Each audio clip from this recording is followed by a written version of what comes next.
bago ako pumasok, they were allowing unloading in private ports na kung sino lang maglista-lista. At ang rami kong tinanggal na listahan dahil maraming kalokohan. Sa totoo lang, nung panahon before my time sa importation ng isda. And ayoko nang sabihin kasi meron din isang congressman na humingi sa akin ng maraming allocation at hindi ko pinagbigyan ng isda. At ang pangalan nun, Saldico. During the time of President Duterte, I would have to say na marami doon sa listahan kaya hindi sila naging na botas na overcome ng iba dahil marami ako nakitang problema sa mga landed reports ng that administrations before nung panahon na yon. Just give you an example.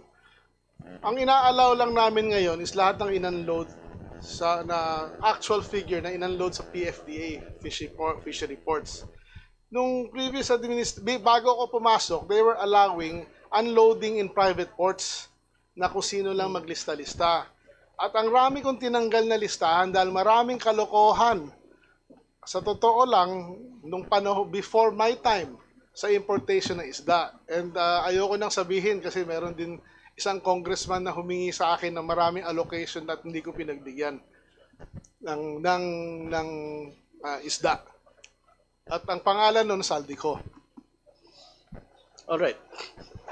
But very clear, no? Okay.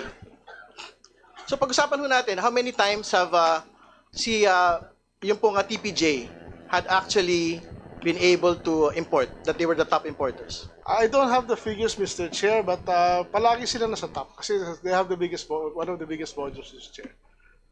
All right.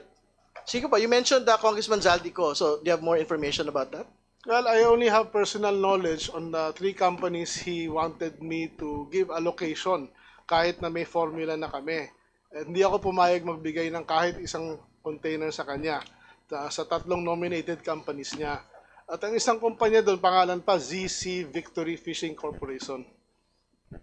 Can you state all the other companies that you're mentioning? I don't remember as of the moment kasi biglaan itong mga natin. So ano po yung gusto niyo pong banggitin about that? Do you feel that there is a conflict of interest there? Hindi naman. Ang sinasabi ko lang, we were being forced at that time to give him 3,000 containers of fish, which I did not agree. Well, very important that you mentioned being forced. No? What do you mean by being forced, actually? Well, pinipilit na kami mag-issue ng import permit while we already have a formula. No, which, ito nga yung formula na lumabas and it is very clear na fair to sa scientifically, the data speaks for itself. At kaya kong tindigan to. But you have, did you actually issue it or no? Did you issue po the request? No. All right. No. Okay, thank you.